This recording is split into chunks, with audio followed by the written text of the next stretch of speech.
menghargai hidayah. Permata. Kalau, jangan permata lah. Yang punya tas LV.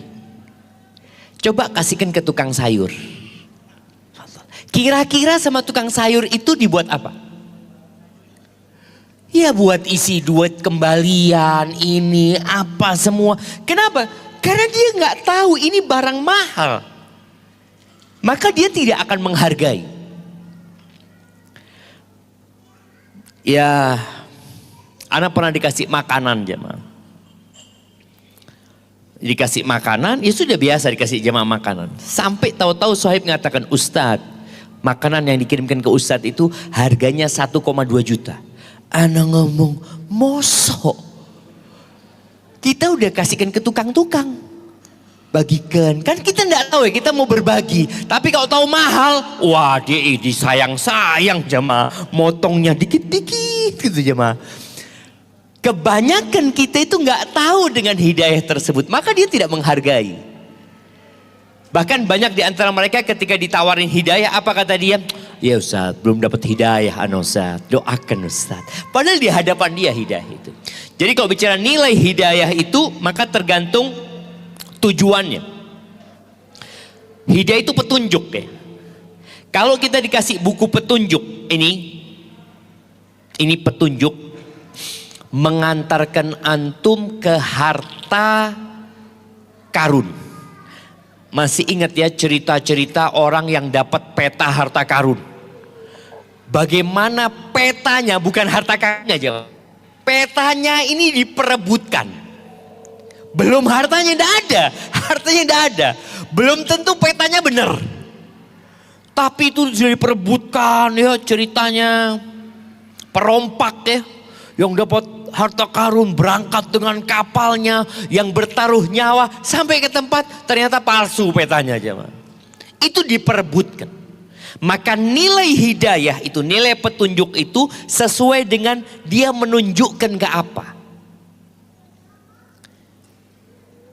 Kalau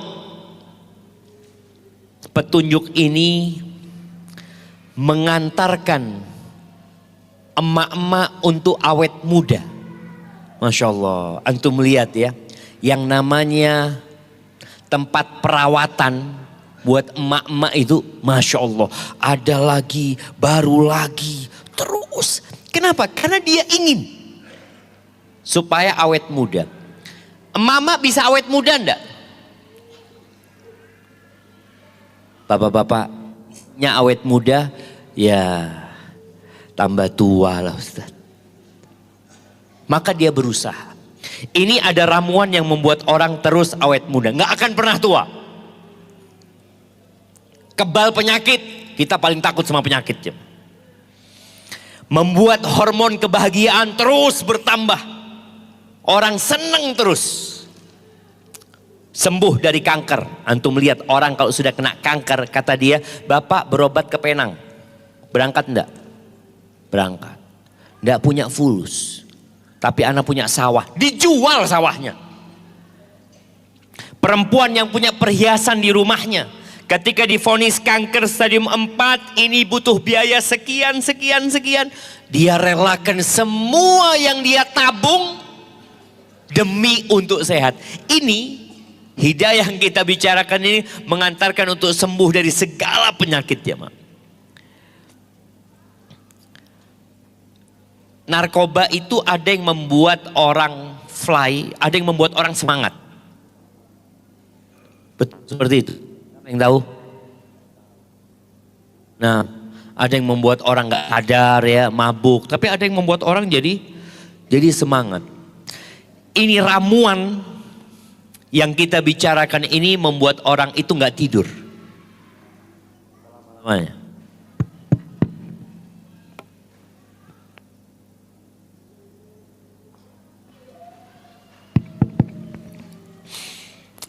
Membuat orang ini tidak perlu ke toilet selama-lamanya. Yang perjalanan naik mobil tadi, berapa kilo rest area, toilet, Dapat rest area yang rame jemaah. Ya Allah, kita angkat kaki kanan, kaki kiri, kepingin cepat selesai. Ini antum nggak perlu ke toilet lagi sudah jemaah. Ya, antum bisa makan apa saja tanpa takut penyakit. Kira-kira antum mau bayar berapa jemaah untuk petunjuk ini? Sepertinya orang akan membayar semua yang dia miliki. Kita bicara tentang petunjuk menuju ke surga Allah Azza wa Jal. Yang kalau orang itu tidak mendapatkan petunjuk sampai mati, maka seluruh isi bumi ini, jamaah bisa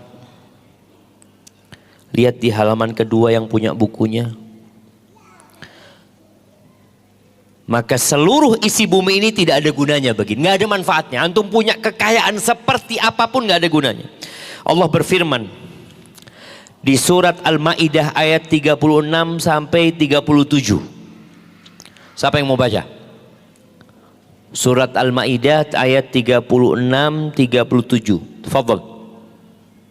Mana yang mau baca? Jamaah angkat tangan, dapat hadiah nanti. Cek. 1 huruf 10 kebaikan. 1 ayat lebih baik dari seekor onta. Mana yang mau baca? Jemaah. Lagi nyari Ustaz. Di bukunya ada. Yang punya bukunya di halaman 2. Halaman 2. Di halaman 2. Ayat berapa Ustaz? Ayat 3. Ayat 36 37.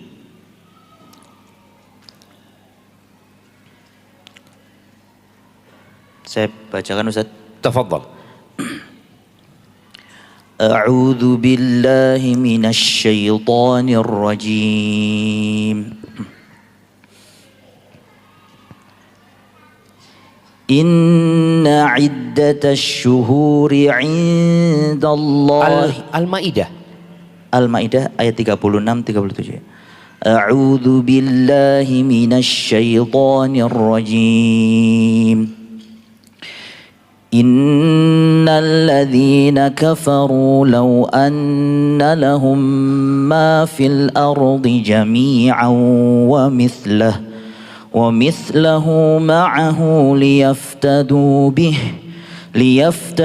bihi min 'adzabi yaumil qiyamati ma tuqabbila minhum wa lahum 'adzabun alim. يريدون أن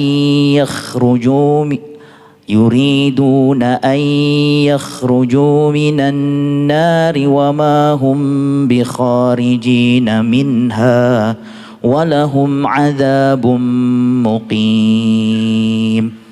Sesungguhnya orang-orang yang kafir, seandainya mereka memiliki segala apa yang ada di bumi dan ditambah dengan sebanyak itu lagi untuk menebus diri mereka dari azab pada hari kiamat, niscaya semua tebusan itu tidak akan diterima dari mereka. Mereka tetap mendapat azab yang pedih. Mereka ingin keluar dari neraka, tetapi tidak akan dapat keluar dari sana, dan mereka mendapat azab yang kekal. Kita lihat jemaah, kalau satu orang punya sepenuh bumi ini milik dia, double. Dia punya 2 bumi. Dalam kehidupan dunia, harta kita bermanfaat. Antum kalau ditahan oleh polisi karena sebuah kasus, ana ingat salah satu bupati ya, di Kalimantan sana, dia kena kasus. Ini cerita salah satu orang di KPK kalau nggak salah. Itu dia mau nyogok 200 miliar. 200 M. Nggak diterima. Ya mungkin kalau lebih orang berpikir. Ingat Gayus Tambunan yang bisa keluar dari penjara. Kenapa dia bisa keluar? Fulus. Dan kita lihat fulus itu memang berguna dalam kehidupan dunia ini. Tapi Allah katakan kalau sudah mati, yang jelas semua hartanya ditinggal.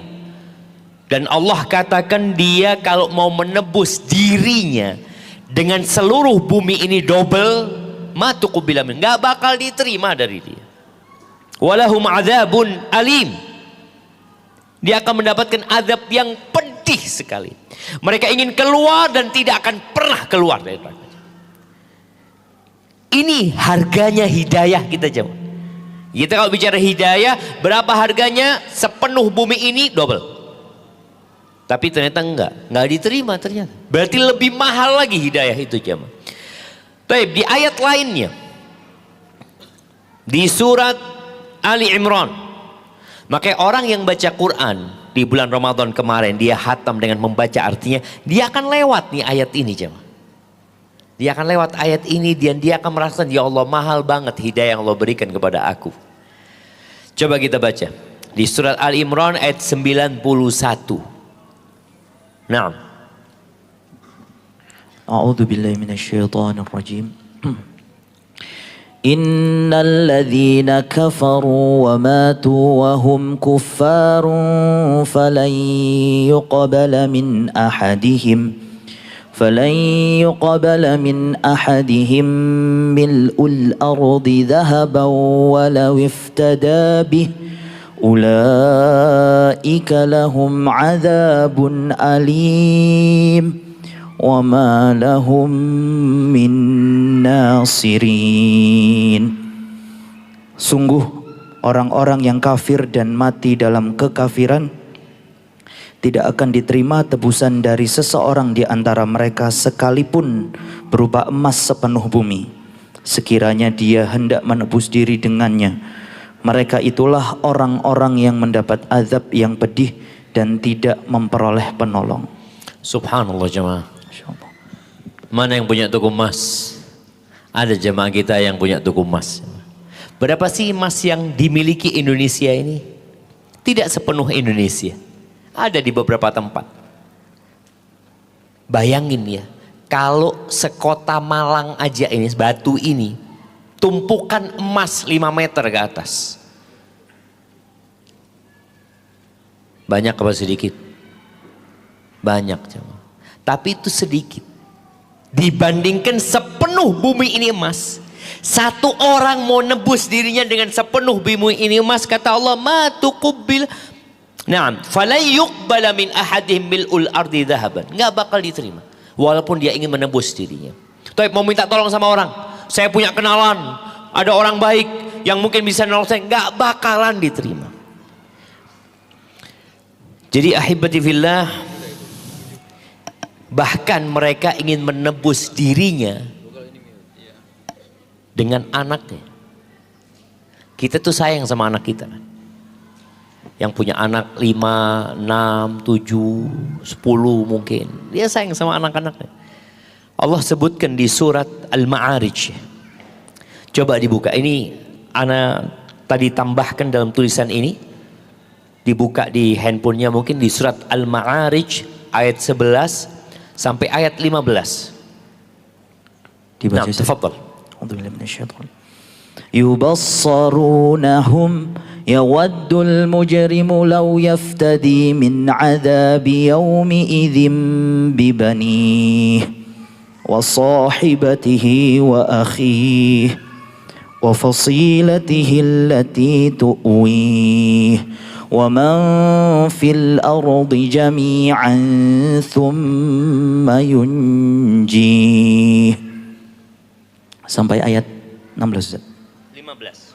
Kalla innaha ladha. Sedang mereka saling melihat.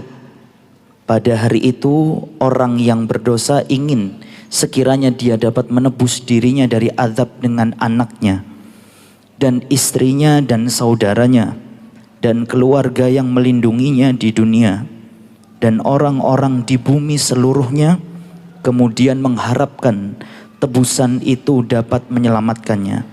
Kalla innaha ladha. Sama sekali tidak, sungguh neraka itu api yang bergejolak.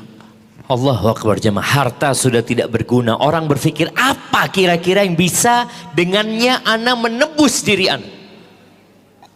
Yang pertama Allah sebutkan anaknya. Orang tua nih yang sekarang ya sayang sama anaknya. Digendong anaknya. Anak itu biasanya tidur di mana-mana tapi bangunnya selalu di atas ranjangnya. Digendong sama bapaknya, pagi bangun di sana, disekolahkan sama orang tuanya. Hari kiamat dia kepingin anaknya dimasukkan neraka, dia keluar dari neraka. Dia ingin nebus dirinya dengan anak-anaknya. Tidak diterima, oke, istriku juga masukkan ke neraka. Yang penting aku selamat, tidak diterima. Saudaranya nggak diterima. Bagaimana kalau familinya semua yang pernah di dunia melindungi dia, dia ingin seakan-akan menjual mereka agar dia selamat dari api neraka. Nggak diterima. Waman fil ardi jami'an. Gimana kalau tebusan satu orang ini, tebusannya seluruh penduduk bumi ini, 8 miliar manusia untuk nebus satu orang ini. Kata Allah, kalla, nggak bakalan bisa. Sudah. Jadi hidayah ini benar-benar mahal. Ahibati fillah, penghuni surga ya, ketika masuk surga, apa yang mereka katakan ya? Kita tahu orang kalau dapat hidayah itu hidupnya penuh perjuangan. Kalau dalam kacamata orang materialistis, maka hidupnya nggak nyaman. Ya Allah, kok antum itu mau disiksa sama agama antum sih? Kemarin Ramadan puasa, orang-orang pada nggak puasa, nih orang puasa. Orang-orang pada tidur, dia sholat malam. Orang pada jalan-jalan, dia iktikaf di masjid. Capek, lelah. Makanya bicara petunjuk itu berarti kita bicara mendaki jalan terjal yang menjenuhkan, membosankan, membuat kita kadangkala, ya Allah kok enaknya ya, ana dulu belum dapat hidayah Ustaz, ya Allah semua halal sekarang jadi ngerti ini haram, ini nggak boleh. Maka kita lihat ketika mereka masuk surga, apa yang diucapkan penghuni surga? Semoga kita semua masuk surga jemaah. Ingat, ini yang bakal kita ucapkan kalau kita masuk surga. Di halaman 3 bisa dilihat. Nah, silakan dibaca di surat Al-A'raf ayat 43 ya. Apa yang diucapkan penghuni surga? A'udzu billahi minasyaitonir rajim.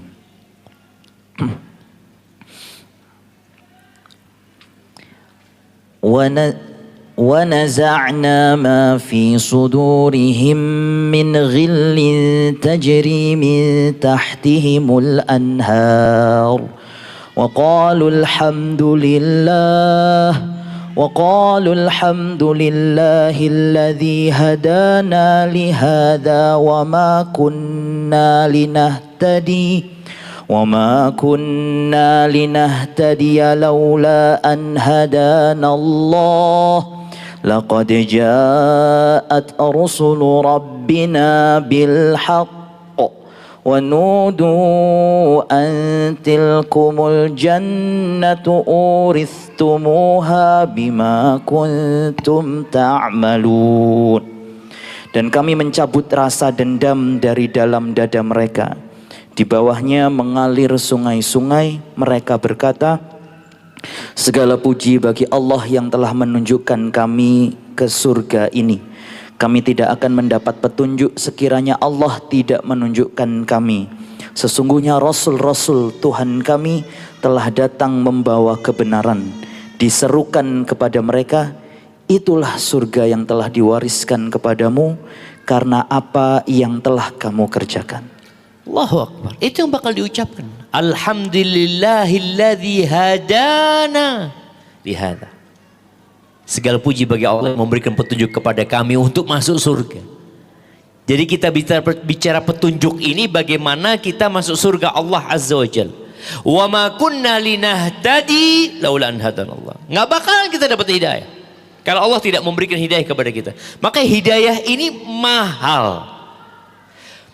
Tidak dapat dibeli dengan harta yang berlimpah ruah. Makanya para orang-orang kaya, orang-orang yang hidup bergelimang harta itu selalu berpikir, loh Kalau memang benar, pasti kita dulu yang dapat hidayah. Mereka meremehkan orang-orang lemah ya. Kita lihat bagaimana di kota Mekah. Pengikutnya Nabi itu rata-rata orang lemah. Ya adalah orang-orang berduit mungkin, tapi nggak banyak. Tapi rata-rata orang lemah. Kenapa? Karena mereka berpikir kalau memang benar, ya kami lah yang pantas mendapatkan. Loh kami ini orang-orang yang sukses dalam kehidupan dunia. Kami orang-orang yang cerdas. Masa orang-orang seperti itu yang dapat hidayah? Maka nggak bisa dibeli dengan harta. Tidak bisa diraih dengan jabatan. Dia, Fir'aun dapat hidayah? Enggak, padahal dia raja. Karena memang hidayah nggak bisa dibeli dengan kekuasaan, tapi hidayah itu dijemput dan dipinta kepada sang pemilik hidayah, Allah Azza wa Jalla. Makanya ketika paman Nabi meninggal dunia, turun firman Allah, innaka la tahdi man ahbabta. Sesungguhnya kamu tidak akan dapat memberi petunjuk kepada orang yang kamu kasihi. Berapa banyak orang yang kita cintai, kita harapkan dia dapat hidayah. Ya Allah Ustaz, ana sudah usaha Ustaz. Apa yang tidak ana lakukan? Ana masukkan ke pesantren Ustaz. Yang mahal Ustaz. Tapi kata Allah, innaka la tahdi man ahbabta. Walakinna Allah yahdi man yasha. Akan tetapi Allah lah yang memberikan hidayah kepada siapa yang Allah kehendaki. Wa huwa a'lamu bil muhtadin.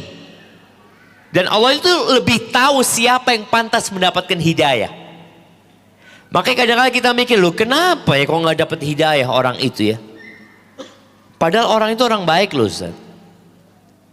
Kita itu tahu orang baik dari mana? Jamaah. Antum menghukumi, menilai orang itu baik dari mana? Dari zahirnya kan? Kelihatannya. Yang tahu hatinya siapa? Allah Azza wa Jalla. Maka kita disuruh minta sama Allah hidayah. Allah mengatakan dalam hadis qudsi, kullukum dhal. Semua kalian tersesat kata Allah. Ya ibadi kullukum dhal. Wahai hamba-hamba kalian semua tersesat. Illa man hadaitu. Kecuali orang yang aku kasih hidayah.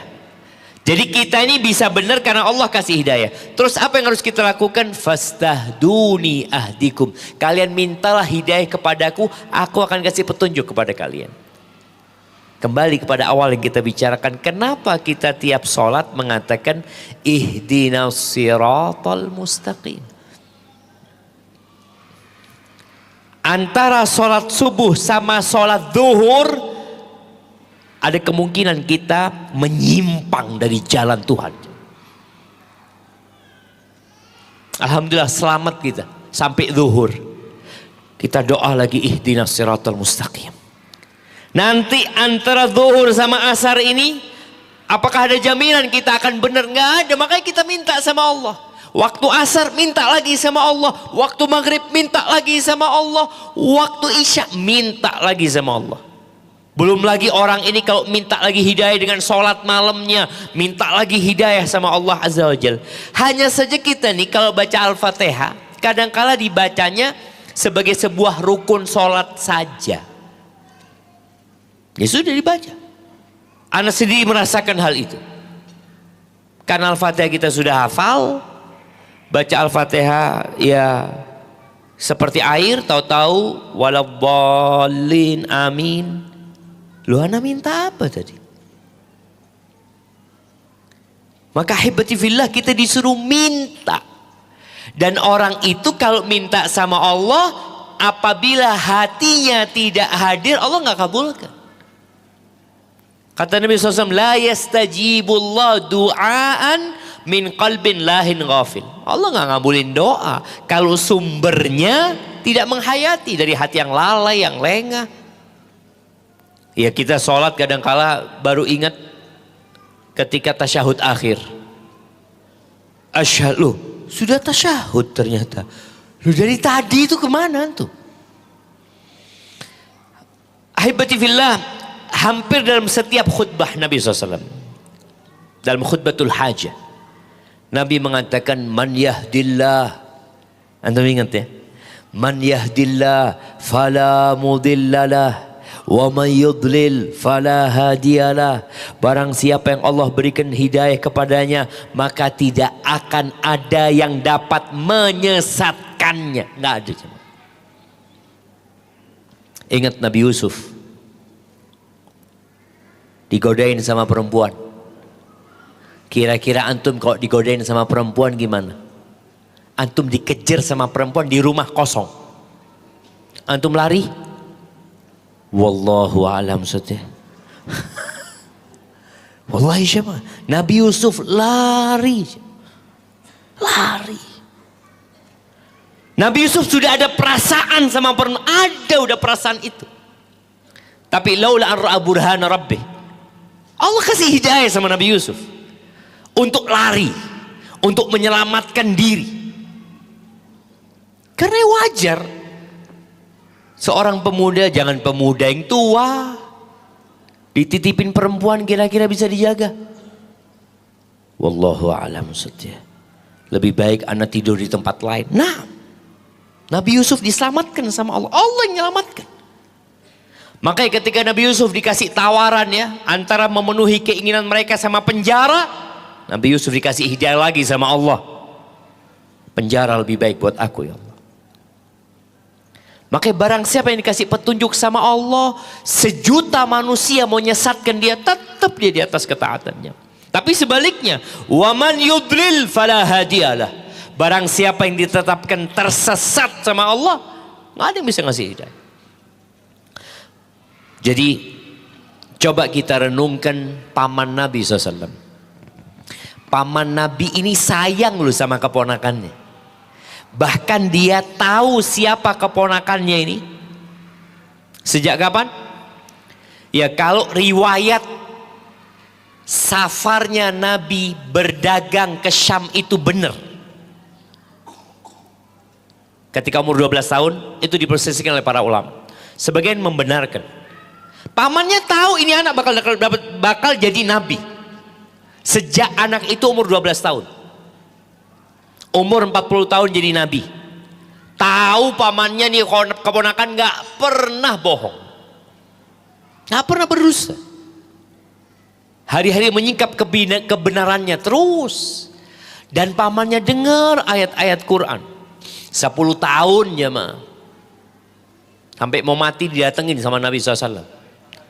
Tapi tetap mati di atas kesyirikannya. Nabi yang berdakwah, bayangin. Yang didakwain siapa? Pamannya. Beda sama Abu Lahab. Abu Lahab memang paman yang durhaka. Abu Thalib ini paman yang baik. Tapi siapa yang tahu dengan isi hatinya Abu Thalib? Allah Azza wa Jalla. Nggak dapat hidayah. Nabi Nuh. Nabi Nuh ini dapat ujian dari sisi istri dan anaknya. Makanya bicara keluarga, seorang suami yang nggak salah pilih istri, tenang jemaah. Tapi yang salah pilih istri, antum harus berjuang, harus capek. Nabi Nuh alaihissalam dapat istri yang berkhianat ya, yang nggak nurut sama suaminya. Korbannya siapa? Anaknya. Padahal bapaknya ini nabi, anak ini adalah anak nabi. Tapi karena dirawat oleh ibu yang berkhianat, jadinya kayak gitu. Subhanallah. 950 tahun bayangin. Nabi Nuh berdakwah. Sampai ditetapkan sama Allah, mereka ditenggelamkan. Banjir. Hujan dari atas, dari bawah nyumber. Dalam kondisi yang sangat genting, anak ini masih dipanggil sama bapaknya. Bapaknya sudah naik kapal.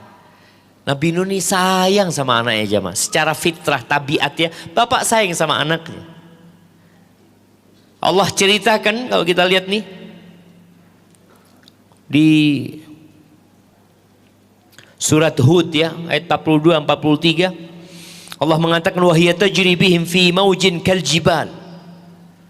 Bagaimana bahtera itu berlayar membawa mereka dalam gelombang laksana gunung, jemaah. Besar gelombang ini, jemaah. Wanada Nuh, Nabi Nuh kelihatan sama anaknya. Dalam kondisi ombak begitu tingginya, Nabi Nuh kelihatan anaknya, maka dipanggil anaknya. Wanada Nuhun ibnahu wa kana fi ma'zil. Dipanggil tuh anaknya di tempat yang jauh terpencil. Ya bunayya, ya bunayya, Ananda, anakku. Dipanggil anakku. Wahai anakku, katanya bapak. Irkam ma'ana, ayo naik nak, ayo nak. Engkau naiklah bersama kami. Wala takun ma'al kafirin. Engkau jangan gabung sama orang-orang kafir itu. Apa kata anaknya? Mungkin dia cuma lihat bapaknya. Dia mengatakan sa'awi ila jabalin ya'simuni minal ma'. Aku akan mendaki ke gunung yang akan menyelamatkan aku dari air. Bapaknya ngomong la asimal yaumin amrillah illa marrahim. Nah, enggak ada, nak. Enggak ada yang bisa menyelamatkan engkau, nak, dari azab Allah ini kecuali orang yang Allah kasihi. Masih ditawari anaknya. Wahala bainahumal mauj fakana minal mughraqin. Datang tuh ombak, tenggelam anaknya. Sedih bapak itu, sampai Nabi Nuh ini berdoa minta anaknya diselamatkan. Karena Allah janji tidak akan menghinakan Nabi Nuh bersama keluarganya. Dia mengatakan, ya Allah, itu anak keluargaku, ya Allah. Engkau janji, katanya. Sampai karena cintanya kepada anak. 950 tahun. Istrinya nggak dapat hidayah, anaknya nggak dapat hidayah. Mahal, jemaah. Makanya kadang-kala kita ngelihat, ya apa sih ini anaknya ustadz kok kayak gitu. Anaknya Nabi, jemaah. Kemudian bapaknya Nabi Ibrahim. Bayangin ya, bapak ini, kalau tadi anak, ini bapak. Bagaimana seorang anak yang namanya Ibrahim cinta sama bapaknya. Datang ngomong sama bapaknya. Dia panggil ya abati, ayahandaku, ayahandaku. Supaya tahu, Pak, aku ini anakmu, Pak. Tadi Ustadz Abu Hamam mengatakan, bapak-bapak suka nggak kalau anaknya lebih hebat daripada bapaknya? Seneng. Bapak itu ngomong, nak, bapak ini tidak bisa ngaji, nak. Jangan sampai kau kayak bapak, nak. Bapak ini alhamdulillah, nak, hafalannya ya wadduha ke bawah, nak. Wadduha ke bawah, maksudnya wadduha sama 3 kul, nak. Nah, itu yang lain nggak hafal. Anaknya kepingin kau bisa hafal Quran. Bangga, bapak itu bangga. Ini Nabi Ibrahim ingin bapaknya bangga dengan Nabi Ibrahim. Karena anaknya seorang Nabi. Dia ceritakan, Allah berikan hidayah kepadaku, ayah. Allah berikan sesuatu yang tidak datang kepadamu, ayah. Terus tapi bapaknya malah mengancam Ibrahim. La in lam tantahi ya Ibrahim la arjumana. Ibrahim, engkau nggak berhenti dakwain aku. Ada kan jemaah anak yang divonis seperti itu sama orang tuanya. Aku rajam kau. Anak ingat salah satu jamaah, apa jamaah umroh, apa jamaah kajian ya, yang dia cerita setelah anak hijrah sama istri anak, Ustaz, anak berangkat ke rumah mertua. Mertua anak ini dosen, yang satu dokter, yang satu S2 kalau nggak salah, lupa. Setelah ke sana, kata mertua mengatakan, mulai saat ini kalian jangan ke rumah kami lagi. Bayangin jamaah, cuma anaknya sudah berubah penampilannya, yang laki pakai jenggot, yang perempuan pakai jilbab panjang. Kata orang tuanya, mulai saat ini kalian gak usah kemari lagi. Benci sama hidayah yang diterima oleh anaknya. Ya mau ngomong apa ya? Ini Nabi Ibrahim. Sampai bapaknya ikut bakar Ibrahim. Tapi sang anak cinta sama bapaknya. Sampai kelak diceritakan pada hari kiamat, bapaknya Nabi Ibrahim itu menjumpai Nabi Ibrahim. Dia mengatakan, anakku, aku nggak akan durhaka lagi sama engkau.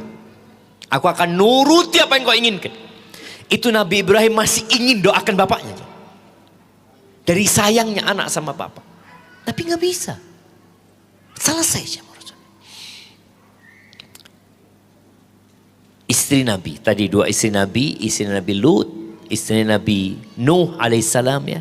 Bagaimana Allah buat percontohan, ya seharusnya istri ini kan, ya tadi juga Ustadz Syarif mengingatkan ya, bagaimana semua masing-masing jemaah. Semua akan mempertanggungjawabkan amalannya masing-masing. Nabi Nuh nggak kena dosanya istrinya. Istrinya Nabi Nuh. Nabi Lut juga enggak. Asalkan sang suami sudah menjalankan tugasnya. Maka ketika seorang istri mengatakan, alhamdulillah saya punya suami hafal Quran Ustaz. Tapi sang istri nggak pernah baca Quran.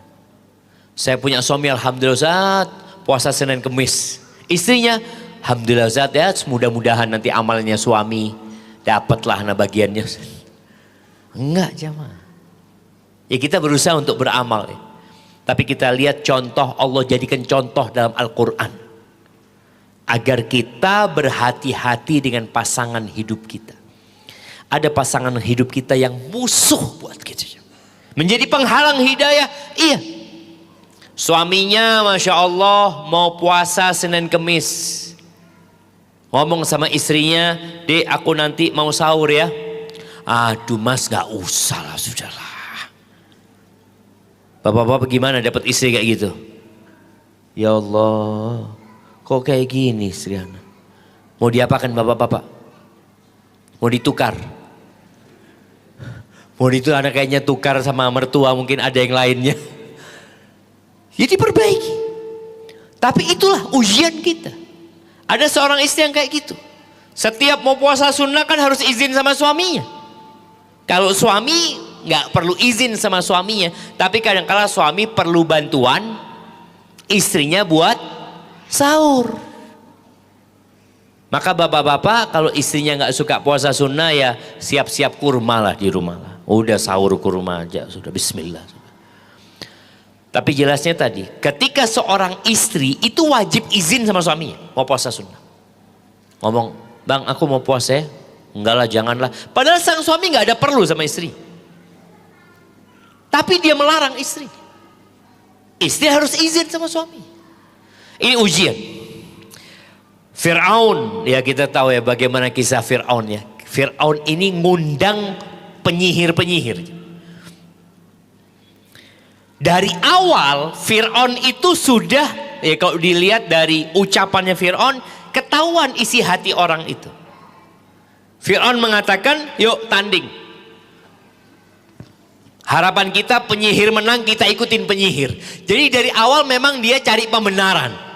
Dia mau ngikutin penyihir kalau menang. Ternyata penyihirnya masuk Islam, beriman. Fir'aun gak masuk Islam. Hidayah jemaah. Nabi Ibrahim dilemparkan ke api. Semua orang melihat. Karena itu benar-benar ditonton oleh warga. Rajanya ingin menunjukkan, kita lihat nih. Nabi Ibrahim keluar dari api tidak terbakar. Nggak ada yang beriman dari kaumnya kecuali Nabi Lut. Nabi Lut itu sepupu atau keponakannya Nabi Ibrahim. Satu tok yang beriman. Antum bisa bayangin dia. Mahalnya hidayah. Itu tukang-tukang sihir Fir'aun semuanya beriman. Dan dia dibantai sama Fir'aun. Siap dia dibantai. Dibunuh mereka. Tapi ketika sudah dapat hidayah, Allah ceritakan, mereka mengatakan nggak apa-apa, engkau mau bantai kita silahkan. Kita bakal kembali kepada Allah Azza wa Jal. Kita berharap Allah ampuni kita. Dibunuh. Kalau baca buku-buku tafsir, jumlah mereka ribuan. Dibantai sama Fir'aun. Disalib, ditaruh di pohon-pohon kurma. Dalam kondisi hidup. Tujuannya apa? Jangan sampai ada penduduk Mesir yang ikut mereka. Maka ahibati fillah, mengapa manusia yang berdampingan dengan hidayah tidak mendapatkan hidayah? Berkumpul sama Nabi yang nggak dapat hidayah.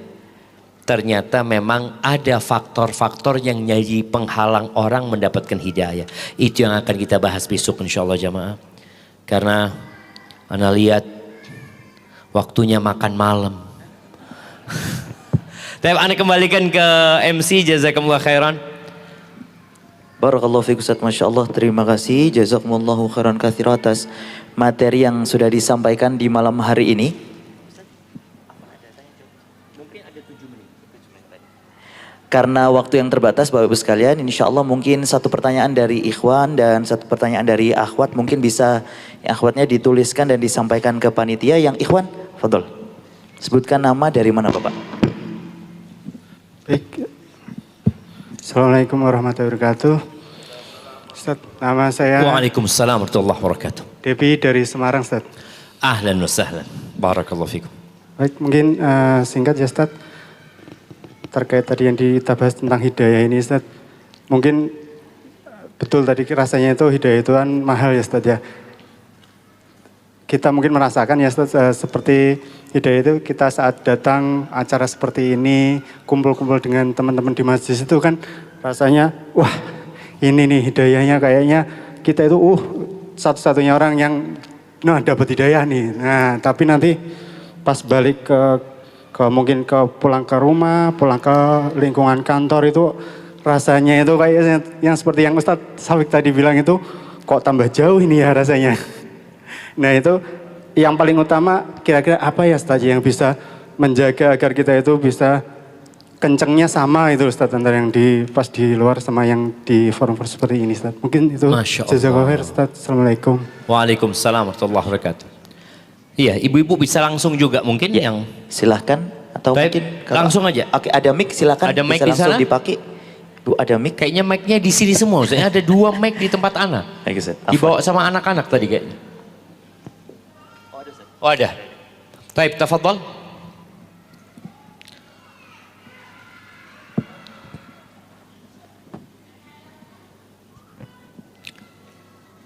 Nah, tafadhali. Hidup enggak? Bismillah, Assalamualaikum warahmatullahi wabarakatuh. Waalaikumsalam warahmatullahi wabarakatuh. Allahumma barik ya Ustaz, Allah yustahil wa yahfadh umuruk. Wa fiik wa barak. Naam. Ana sa'asal ilaikum. Insyaallah, ani soal, ada yang diberikan hidayah Ustaz. Ada yang diberikan hidayah berupa penjelasan, tetapi belum tentu mendapatkan hidayah berupa taufik. Maza bayan Ustaz. Masya Allah. An yujad hadha al-ayah innallaha la tahdi man ahbabta walakinallaha la yahdi may yasha. Nah. Al-Qasas situasi betul. Insyaallah. Assalamualaikum warahmatullahi wabarakatuh. Waalaikumsalam warahmatullahi wabarakatuh. Ya, ini pertanyaan menarik ya. Ada 2 pertanyaan menarik. Yang pertama yang tadi disebutkan tentang orang yang merasakan bagaimana dia mendapatkan hidayah, bagaimana iman dia bertambah ya. Dia ingin mengamalkan semuanya, tapi kalau sudah kumpul sama istri, kumpul sama anak, kumpul sama pekerjaan ini itu, iman itu tahu-tahu turun. Yang awalnya sholat qobliyah, ba'diyah, tahu-tahu jadinya cuma yang wajib saja. Alhamdulillah Ustaz. Yang awalnya datang azan, dikumandangkan dia sudah di masjid. Ini komat masih di rumah. Terjadi perubahan seperti itu. Apa yang harus dilakukan ya? Ya memang itu hal yang wajar. Sebenarnya itu hal yang wajar. Karena pernah di masa Nabi SAW ada salah satu sahabat yang bernama Hanzalah. Dia keluar rumahnya sambil mengatakan nafaqah Hanzalah, munafik Hanzalah ini. Munafik Hanzalah ini kata dia. Kata Abu Bakar, kau ngomong apa kata dia? Iya kata dia. Kita tuh kalau lagi kumpul sama Nabi SAW, ya Allah kayaknya surga sudah di depan kita semua. Tapi kita kalau sudah pulang, kumpul sama keluarga, ngurusin pekerjaan, kita lupa yang disampaikan Nabi itu lupa. Sebagian itu jadi lupa. Apa kata Abu Bakar? Sama kayak anak. Bayangkan Abu Bakar aja. Sama. Kalau gitu, coba kita tanya sama Nabi SAW. Akhirnya mereka berjumpai Rasul SAW. Nabi mengatakan alaihissalam, kalau kalian di rumah kalian, di luar sana, seperti ketika berada di sini, la safahatkumul malaika fit turuqat. Malaikat salaman sama kalian. Bukan manusia ini sudah. Ini malaikat berarti sudah. Yang imannya stabil gitu loh jamnya. Enggak. Saatan ya seperti itulah kita. Memang dalam kehidupan ini kita wajib memberikan nafkah kepada keluarga, kita wajib bekerja, ada yang harus kita urusin. Tapi nanti ya balik lagi kajian, datang lagi nuntut ilmu untuk menambahkan keimanan tersebut. Makanya ada kajian wajib. Kajian wajib itu Jumat. Itu minimal muslim itu harus dengarkan kajian kapan? Jumat. Makanya ketika dikumandangkan azan itu jual beli haram hukumnya. Wajib dia mendengarkan. Cuma sayangnya di masyarakat kita ini masalahnya dua. Dari khotib dan dari jamaah. Dari khotibnya banyak dari penceramah itu hanya menjalankan salah satu rukun sholat Jumat. Sekedar menyampaikan khutbah. Bukan untuk mengajak orang kepada kebaikan. Ya sekedar menyampaikan khutbah.